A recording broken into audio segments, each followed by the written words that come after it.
Pelatih kepala ganda campuran, Rioni Mainaki, akhirnya menunjuk pasangan baru untuk Dejan Ferdiansyah dari Pelatnas Pratama, memicu spekulasi panas di antara 4 kandidat potensial untuk turnamen mendatang.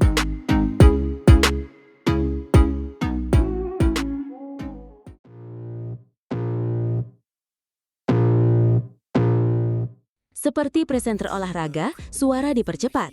Selamat datang kembali di kanal kami, di mana kami membawa Anda lebih dekat ke jantung dunia bulu tangkis Indonesia. Hari ini, sebuah berita besar datang dari Pelatnas PBSI yang telah memicu gelombang spekulasi dan antisipasi di kalangan para penggemar. Ini adalah kisah tentang akhir sebuah era dan awal dari sesuatu yang baru dan penuh teka-teki. Benar sekali. Kita semua tahu pasangan ganda campuran Dejan Ferdiansyah dan Siti Fadia Silva Ramadanti. Mereka adalah kekuatan yang sedang naik daun. Pasangan yang berhasil mengalahkan beberapa pemain top dunia dan menjuarai turnamen bergengsi. Namun, kemitraan mereka yang solid kini harus berakhir. Sebuah keputusan yang mengejutkan banyak pihak, namun strategis. Keputusan ini datang dari pelatih kepala ganda campuran, Rioni Mainaki. Siti Fadia, yang selama ini bermain rangkap di 2 sektor, kini akan difokuskan sepenuhnya untuk bermain di sektor ganda putri. Ini adalah langkah besar untuk memaksimalkan potensi Fadia di satu sektor, tetapi meninggalkan sebuah pertanyaan besar. Siapa yang akan mengisi posisi kosong di sisi Dejan Ferdiansyah? Pertanyaan itu telah menggantung di udara selama beberapa waktu, dan akhirnya Coach Rioni memberikan titik terang. Beliau mengkonfirmasi bahwa pasangan baru untuk Dejan telah dipilih. Namun, ada satu hal yang membuat semua orang semakin penasaran. Nama sang atlet masih dirahasiakan rapat-rapat, menunggu persetujuan final dari pengurus pusat PBSI. Yang kita tahu adalah bahwa pasangan baru ini berasal dari Pelatnas Pratama. Ini adalah sebuah langkah berani.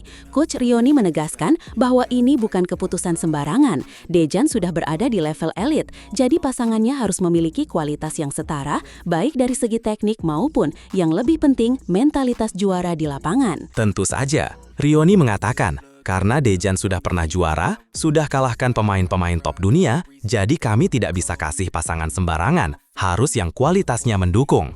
Ini menunjukkan betapa tingginya standar yang ditetapkan. PBSI tidak sedang berjudi, mereka sedang membangun fondasi baru yang kokoh untuk masa depan ganda campuran Indonesia. Pasangan baru ini tidak akan langsung terjun ke turnamen level atas. Strateginya memulai dari bawah, membangun chemistry dan kepercayaan diri melalui turnamen BWF Super 100. Target jangka menengahnya jelas, segera naik peringkat dan kembali bersaing di turnamen level 300 atau bahkan lebih tinggi. Ini adalah jalur yang dirancang untuk menempa mereka menjadi pasangan yang tangguh. Agenda terdekat mereka pun sudah ditetapkan. Pasangan baru Dejan ini dijadwalkan untuk melakukan debut mereka di BWF Super 100 China Masters tahun 2025 yang akan digelar di Baoji, Shanxi, China pada tanggal 2 hingga 7 September. Semua mata akan tertuju pada turnamen ini untuk melihat sekilas kemitraan baru yang sangat dinanti-nantikan ini. Sekarang mari kita masuk ke bagian yang paling menarik, spekulasi. Siapakah sosok misterius dari Pelatnas Pratama ini? Hingga saat ini ada 4 nama atlet putri di sektor ganda campuran Pratama yang menjadi kandidat utama. Mereka adalah Jessica Maya Rismawardani, Felicia Christina, Luna Rianti Savana, dan atlet baru dari hasil seleksi nasional 2025, Bernandine Anindya Wardana. Masing-masing dari mereka memiliki potensi unik. Jessica dan Felicia sudah memiliki pengalaman di sirkuit junior dan beberapa turnamen senior level bawah. Mereka dikenal memiliki pukulan yang solid dan pergerakan kaki yang cepat. Luna Rianti Savana juga menunjukkan perkembangan yang pesat, sementara Bernandine Anindya Wardana adalah kuda hitam, seorang talenta baru yang berhasil menembus pelatnas melalui seleksi ketat. Ini adalah teka-teki yang menarik. Apakah PBSI akan memilih pemain dengan pengalaman yang relatif lebih banyak seperti Jessica atau Felicia? Ataukah mereka akan memberikan kejutan dengan memilih talenta yang lebih segar seperti Luna atau Bernandine yang mungkin membawa gaya permainan yang sama sekali baru dan tidak terduga ke dalam pasangan ini? Apapun keputusannya nanti, satu hal yang pasti, tekanan akan sangat besar. Tidak hanya bagi sang pemain baru yang harus mengimbangi level permainan Dejan, tetapi juga bagi Dejan sendiri yang harus membimbing pasangannya di panggung internasional. Ini adalah ujian kepemimpinan dan adaptasi bagi Dejan. Kita semua berharap yang terbaik untuk Dejan dan pasangan barunya. Semoga ini menjadi awal dari sebuah perjalanan yang gemilang, membawa kembali kejayaan bagi sektor ganda campuran Indonesia di kancah dunia. Kami akan terus memantau perkembangan ini dan memberikan update terbaru sesegera mungkin setelah nama resminya diumumkan. Jangan lupa untuk memberikan pendapat Anda di kolom komentar di bawah. Siapakah menurut Anda yang akan menjadi pasangan baru Dejan Ferdiansyah? Terima kasih telah menonton, tetaplah bersama kami untuk semua berita terbaru dari dunia bulu tangkis. Sampai jumpa!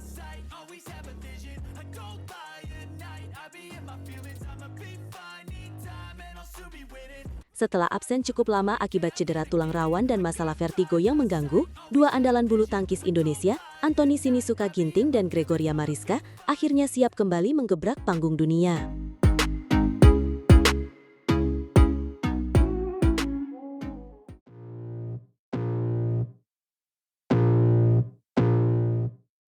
Selamat datang kembali di channel kami, tempat di mana kita akan membahas berita terpanas dari dunia bulu tangkis. Hari ini, ada kabar yang sangat menggembirakan bagi seluruh pecinta bulu tangkis tanah air. Dua jagoan kita, Anthony Sinisuka Ginting dan Gregoria Mariska Tunjung, dipastikan akan kembali beraksi di lapangan.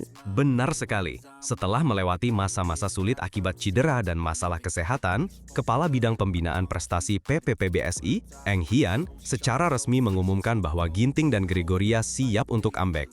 Mereka telah menjalani program latihan intensif dan menunjukkan kesiapan yang luar biasa untuk kembali bertarung di level tertinggi. Ini adalah berita yang sudah kita tunggu-tunggu. Para penggemar pastinya sudah tidak sabar melihat aksi-aksi memukau mereka.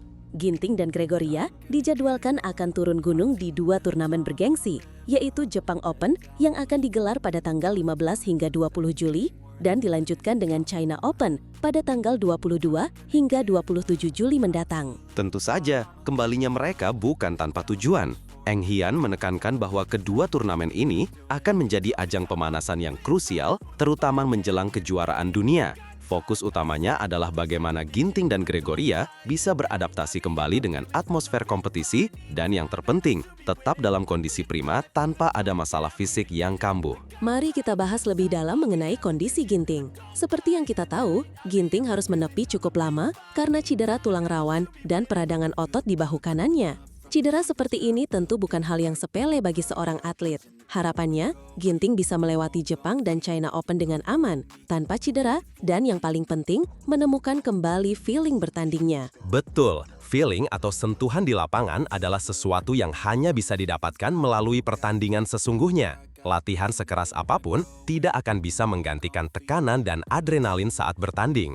Jadi, partisipasi di dua turnamen ini adalah langkah strategis untuk membangun kembali kepercayaan diri dan ritme permainan Ginting sebelum menghadapi panggung yang lebih besar, yaitu kejuaraan dunia. Sekarang kita beralih ke Gregoria Mariska Tunjung. Georgie, sapaan akrabnya, juga harus absen dari beberapa turnamen penting sejak akhir bulan Maret karena mengalami vertigo. Ini adalah kondisi yang sangat mengganggu keseimbangan dan konsentrasi. Jadi pemulihannya benar-benar menjadi prioritas utama. Sama seperti Ginting, bagi Gregoria, Jepang dan China Open akan menjadi semacam ajang uji coba.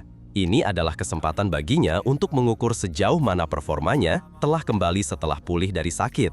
Eng Hian berharap Gregoria bisa tampil dengan performa terbaiknya dan menyelesaikan seluruh rangkaian pertandingan dalam kondisi yang 100% fit. Ekspektasi publik tentu sangat tinggi, namun kita juga harus realistis. Proses pemulihan dan pengembalian performa puncak membutuhkan waktu. Hal terpenting saat ini bukanlah tentang gelar juara, melainkan tentang bagaimana kedua atlet kebanggaan kita ini bisa kembali ke performa terbaik mereka secara bertahap dan aman. Tepat sekali, kehadiran mereka di Jepang dan China Open nanti akan menjadi sinyal kuat bagi para pesaing bahwa bulu tangkis Indonesia siap kembali dengan kekuatan penuh. Ini adalah sebuah pernyataan bahwa Ginting dan Gregoria tidak hanya kembali, tetapi mereka kembali untuk bersaing dan memberikan yang terbaik bagi Indonesia. Jadi, mari kita berikan dukungan penuh kepada Anthony Sinisuka Ginting dan Gregoria Mariska Tunjung. Semoga mereka bisa melalui kedua turnamen ini dengan lancar, tanpa cedera, dan kembali menunjukkan performa kelas dunia yang selama ini kita kenal. Jangan lupa untuk terus mengikuti update terbaru seputar perjalanan mereka hingga di channel kami. Terima kasih telah menonton, sampai jumpa di berita bulu tangkis selanjutnya.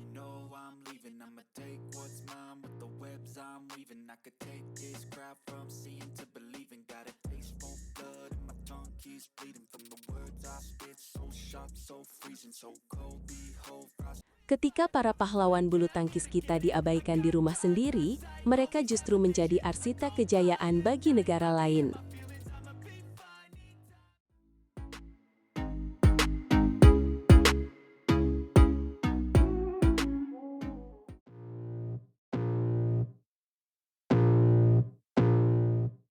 Selamat datang kembali di channel kita. Hari ini, kita akan membahas sebuah topik yang berat, sebuah kenyataan pahit yang sedang melanda salah satu kebanggaan terbesar bangsa kita.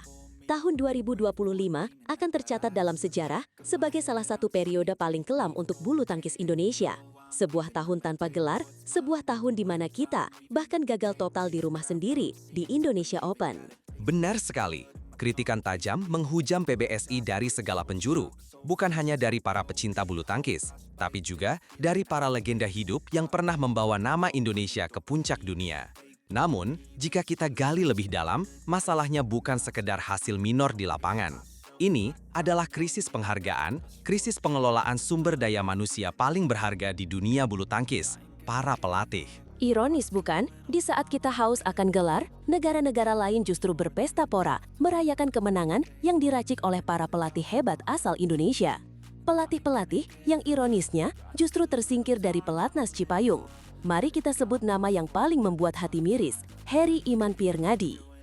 Heri IP, sang arsitek ganda putra Indonesia selama 2 dekade. Tangan dinginnya telah melahirkan juara-juara dunia yang tak terhitung jumlahnya. Namun, di PBSI ia tak lagi mendapat tempat. Siapa yang langsung menyambutnya dengan karpet merah? Malaysia. Dan lihat hasilnya. Hanya dalam hitungan 3 bulan, sektor ganda putra mereka meroket. Heri IP bukan sekedar pelatih teknis, dia adalah ikon pembentuk mental juara. Kisah yang sama terulang di sektor lain. Lihatlah Roni Agustinus, mantan pebulu tangkis nasional kita yang kini menjadi pelatih utama tunggal putri Korea Selatan. Di tangannya, An Se-young menjelma menjadi ratu bulu tangkis dunia yang tak terkalahkan. Di saat An Se-young naik tahta, apa yang terjadi dengan tunggal putri kita? Terpuruk ke titik terendah dalam sejarah. Sebuah kontras yang menyakitkan. Dan daftarnya terus berlanjut. Ada Irwansyah yang pernah menjadi bagian dari sistem PBSI, kini menjadi motor kebangkitan tunggal putra India. Negara yang dulu kita anggap sebagai pelengkap, kini menjadi kekuatan yang menakutkan. Semua berkat sentuhan pelatih asal Indonesia. Ini bukan lagi kebetulan, ini adalah sebuah pola yang mengerikan. Pola yang sama persis terjadi di ganda campuran. Nama-nama seperti Nova Widianto, Richard Mainaki, dan Flandi Limpele semuanya adalah jebolan PBSI. Sekarang, mereka menjadi kekuatan kunci di balik kebangkitan sektor ganda campuran Malaysia. Sementara itu, di tanah air, sektor yang sama justru mengalami fase terburuknya. Kita kehilangan pondasi yang dibangun oleh mereka. Fenomena ini menunjukkan dengan jelas bahwa krisis di PBSI bukanlah soal teknis pemain semata. Ini adalah kegagalan sistem, sebuah kegagalan dalam menjaga dan mengelola ekosistem kepelatihan yang sudah terbukti kualitasnya.